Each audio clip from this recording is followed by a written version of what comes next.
बिस्मिल्लाहिर्रहमानिर्रहीम। अस्सलाम वालेकुम नाज़रीन, मैं हूं आपका मेज़बान एसएम अफसल हक मॉर्निंग के साथ आपकी खिदमत में हाजिर। आज हम बात करेंगे जेब खर्च, पॉकेट मनी जिसको आप कह सकते हैं।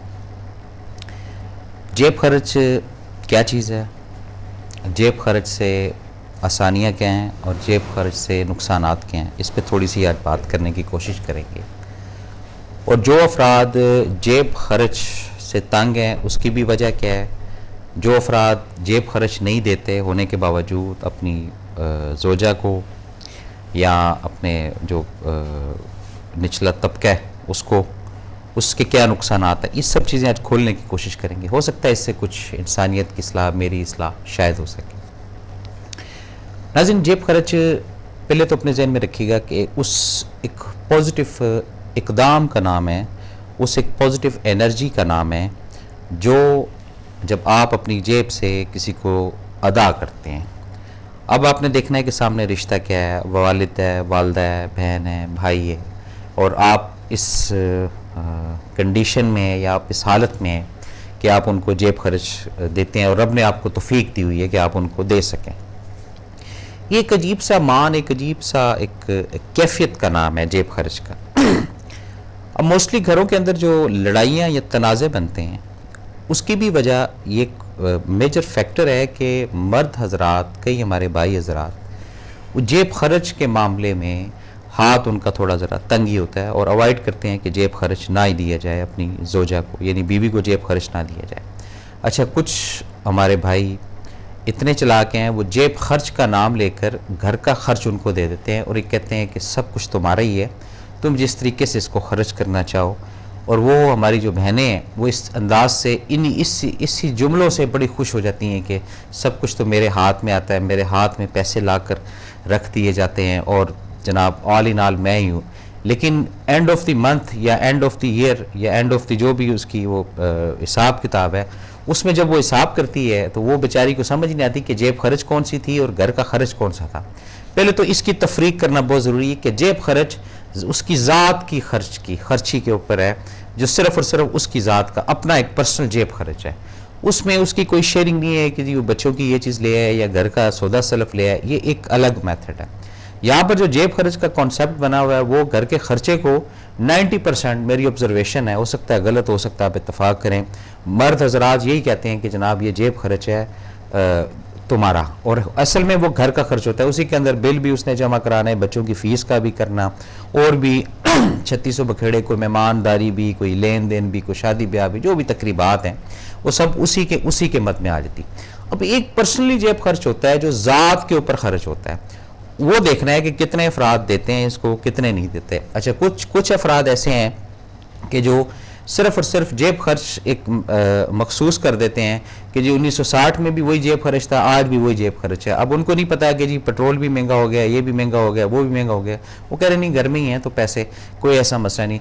एक और कैटेगरी भी मर्दों की है कि वो पूरे माह जो है वो पैसे देते रहते हैं कि ये खर्च किए हैं, और महीने के एंड में वो कहते हैं लाओ भी कितने पैसे रखे हैं। ये भी एक स्ट्रेटजी है, ये भी एक तरीका वारदात है, ये भी एक तरीका कार है, पैसे जमा करवा कर फिर वापस लेना। इसी में कुछ हमारी जो इनोसेंट बहनें हैं वो खुश हो जाती हैं कि चलो जी हमें जेब खर्च मिलता है, और ये नहीं पता कि महीने के बाद जो आपके हस्बैंड हैं, शोहर हैं, वो वापस भी ले लेते हैं। अब इस मौजू का दूसरा पहलू जो सबसे ख़ास है, और ये मौजू करने की ज़रूरत क्यों महसूस हुई, जेब खर्च के साथ एहसास ज़िम्मेदारी। ये कॉलर ने भी कॉल करके बताया था कि जिस पे थोड़ा सा प्रोग्राम कीजिएगा, हो सकता है कि शायद किसी की जो विजन या किसी के अंदर कोई चीज़ जो दबी हुई है वो हो सकता है इस प्रोग्राम के बाद खुल जाए।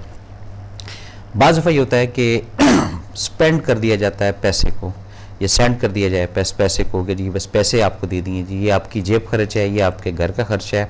उसके बाद बड़ी उस ज़िम्मा उस फैमिली से, उस कुंबे से, बच्चे पढ़ रहे हैं, नहीं पढ़ रहे, बच्चे स्कूल जा रहे हैं, नहीं जा रहे, बच्चे किस माहौल में पल रहे हैं, ये बिल्कुल लाइल्मी होती है। सिर्फ ये दो चीज़ों की अदायगी के बाद घर का खर्च दे दिया और जेब खर्च दे दिया, और अपने आप को तमाम जिम्मेदारियों से मुबर्रा समझ लिया, तो इस तरह भी सॉरी निज़ाम ज़िंदगी जो है ये बेहतर नहीं चलेगा। इसमें भी हर्डल्स आएंगी, महरूमियाँ आएंगी, बच्चे जो है वो फ्रस्ट्रेशन का शिकार होंगे, और एक दूरी जो है वो आना शुरू हो जाएगी। और फिर वो कहते हैं ना जी एक टाइम में कि जी वो फ़लाँ का वालिद जो है वो उनकी तरफ तवज्जो नहीं देता, या फ़लाँ का जो मदर है वो उनकी तरफ तवज्जो नहीं देती, क्योंकि ये भी दो कैटेगरी आती हैं, कहीं पर औरत अर्न करती है और कहीं पर मर्द भी अर्न करता है। हम दोनों को इस वक्त फोकस करके जो है ना वो गुफ्तगू करने की कोशिश कर रहे हैं, ताकि इस मसले को या इस प्रॉब्लम को हम प्रॉपरली तरीके से इतना शो कर दें कि लोग इसकी अफादियत और इसकी अहमियत को कम से कम समझना शुरू करें कि ये जेब खर्च जो है ये कितनी बेसिक चीज़ है, कितनी इंपॉर्टेंट चीज़ है। और इस जेब खर्च ना देने की वजह से घर के अंदर एक नेगेटिव एनवायरनमेंट जो है वो क्रिएट होती है। मोस्टली आपने ख्वातीन के मुंह से ये लफ्ज़ सुना होगा कि कोई ना कोई साइड बिजनेस करना चाहिए, कोई ना कोई ऐसा कारोबार करना चाहिए, या कोई ना कोई ऐसा अपना शुगल करना चाहिए जिससे उनकी ज़ाती अर्निंग शुरू हो। ये जब ख्याल, ये गुमान इन होता है ना लेडीज़ के अंदर, यहाँ से घर का सिनेरियो, घर की नेगेटिविटी और बरकत जो है ये अब ख़त्म होना शुरू हो जाती है। अगर आपकी पॉकेट मनी, अगर आप पॉकेट मनी अपनी जोजा को प्रॉपरली तरीके से जो एक मुनासिब है, भले वो 1000 है, 2000 है, 4000 है या 5000 है, जितनी आपका एक अर्निंग है उस हिसाब से अगर आप उसको देते हैं तो उसके अंदर ये कभी भी ख्वाहिश, ये कभी भी चीज़ पैदा नहीं होगी। उससे वो पूरी अटेंशन से, पूरी तरीक़ाकार से, नहीं तो वो 2 साल, 4 साल, 6 साल या कुछ अरसे के बाद उसके अंदर ये फीलिंग डेवलप होना शुरू हो जाएगी कि अब कोई ऐसा साइड पे हो कि मेरी अपनी ज़ाती भी अर्निंग होनी चाहिए। कुछ वो कहने सुनने वाले भी होते हैं ना जी, अजीज़ दोस्त, बहन, भाई, कि तुम्हें ख़र्चा क्या दिया जाता है, तुम्हें फ़लाँ क्या दिया जाता है, तुम्हारा क्या ख्याल रखा जाता है। ये घर ख़राब करने वाली बातें होती हैं, लेकिन हमने इसको पॉजिटिव तरीके से समझना है कि हम कितना जो है वो जेब खर्च अपने घर वाली को देते हैं और उसके देने से हम क्या पॉजिटिविटी, एनर्जी हासिल करते हैं। और अगर हम नहीं देते और उसको सिर्फ वो आसरा टॉनिक होता है एक, ये मिलता है एक बाज़ार में, आसरा टॉनिक यानी कि लारा लप्पा जिसको कहते हैं, तो आसरा टॉनिक जो है उसकी मिकदार हम कितनी देते हैं और उसके मुताबिक उसकी लाइफ गुजरी है। लेकिन ये ज़हन में रखें कि अगर वो खामोश है किसी वजह से, या वो बोल नहीं रही किसी वजह से, तो हो सकता है कि लाइफ के किसी फेज़ में वो जो जितना उसने सेव करके रखा हुआ है अंदर लावा, तो जिस दिन एग्जिट करेगी तो उस दिन हो सकता है कि प्रॉब्लम आ जाए। तो ये पॉकेट मनी या जेब खर्च जो है इसको थोड़ा सा खोलना है मैंने और आपने, कोशिश मेरी और आपकी यही है। और जितना पॉकेट मनी को समझते जाएंगे उतना आप देखिएगा कि बरकत जो है वो आपके सामने आती जाएगी, अर्निंग आपकी बढ़ती जाएगी। और जितना आप इसको जनाब दबाते जाएंगे पैसे को, और सिर्फ खर्च का कंट्रोल या घर का जो निज़ाम है वो अपने हाथ पर रख कर चलाते हैं, ये बहुत अच्छी बात है, बुरी बात नहीं है। क्योंकि कई ऐसी चीज़ें हैं जिसमें मर्द को अपनी अर्निंग का पता होता है कि घर का सिस्टम या घर का निज़ाम किस तरीके से चलाना है। या तो उसमें शेयरिंग करनी चाहिए अपनी मिनिस्ट्री के, होम मिनिस्टर के साथ कि भाई ये हमारी अर्निंग है तो इसमें हमने इस तरह चलना है, तो वो फिर एक डिफरेंट चीज़ बन जाती है। वो फिर एक शरीक हयात है, आपकी एक लाइफ पार्टनर है, फिर उसके भी इल्म में होता है कि भी उसके हस्बैंड की अर्निंग ही इतनी है, तो हो सकता है कि वो उन चीज़ों की तकाजा ना करे। और अगर आप एक अच्छी अर्निंग करते हैं और अर्निंग करने के बावजूद भी आप अवॉइड करते हैं कि ठीक है बस चल रहा है, अच्छा कपड़ा भी पहना दिया है, खाना भी खिला दिया है, तो यही अगर आप समझते हैं कि जी आपकी जिम्मेदारी है और जेब खर्च जो है इससे आप मुबर्रे हैं, तो यहाँ पर थोड़ा सा ज़रा सोचिएगा। आज सोचें, कल सोचें, परसों सोचें, जब भी आपके पास फुर्सत हो आप सोचें। जब आप प्रॉपर इसको सोचना शुरू करेंगे फिर शायद जाके आपका इल्म हो कि ये जेब खर्च ना देने की वजह से बीवी की अटेंशन आपसे ख़त्म हो गई, बीवी की अटेंशन अपने बच्चों से ख़त्म हो गई। वो जो एक घर का एक अच्छा माहौल होता था अब उसके अंदर खलल क्यों आ रहा है? बज़ाहिर नबी उसने कोई इशारा या कोई इंडिकेशन आपके साथ नहीं किया है, ये जहन में रखिएगा। लेकिन सिर्फ ये जेब ना खर्च देने की वजह से अंदर एक नेगेटिव सोच जो मिस्टर शैतान ने इन कर दी है, अब उससे वो फिर कुछ ऐसी भी चीज़ें होती हैं कि जी वो एक नेगेटिव इकदाम शुरू हो जाता है। क्या कहते हैं जी उसको, पैसा जो नहीं वो अमूमन जानते होंगे कई आप अफराद को ऐसे, या आपके साथ भी हुआ होगा कि आप ही के घर में आप ही की जेब से कभी 500 निकल जाता है, कभी 1000 निकल जाता है, कभी 2000 निकल जाता है, तो फिर आप ढूंढते हैं उन पैसों को वो कहाँ गए। कई दफ़ा इस तरह होता है। तो ये ज़हन में रखिएगा कि अब जिसकी ज़रूरत है, ज़रूरत तो उसने पूरी करनी ही करनी है, तो क्यों ना उस ज़रूरत को मद्देनज़र रखते हुए देखें। इस तरीके से जो पैसा निकलेगा इससे बेबरकती आएगी, ये अपने जहन में रखिएगा। तो आप एक कैलकुलेशन ही कर लेते हैं कि जी जितनी भी आपकी लिमिट है कि जी इतना पॉकेट मनी आज से मैं तैयार करता हूँ या आज से मैं नियत करता हूँ, तो रब देखें कि उस सोच को डेवलप जब आप करेंगे तो उसमें आपकी रहनुमाई भी फरमाएंगे और आपकी मदद भी करेंगे। सिर्फ सोच की बात है। और जहाँ आप इस चीज़ को डिनाई करेंगे, नहीं जी कोई ज़रूरत नहीं है देने की, हर चीज़ तो पूरी मैं करता हूँ, हर चीज़ तो मैं ला कर देता हूँ, हर चीज़ तो किसी चीज़ को मैंने हाथ नहीं रोका, ये एक डिफरेंट चीज़ है, ये आपकी ज़िम्मेदारी है, ये एक आपके अंदर जज्बे का नाम है।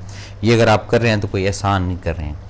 लेकिन जेब खर्च जो है ये एक ख़ास है, इसके ऊपर फोकस करना है।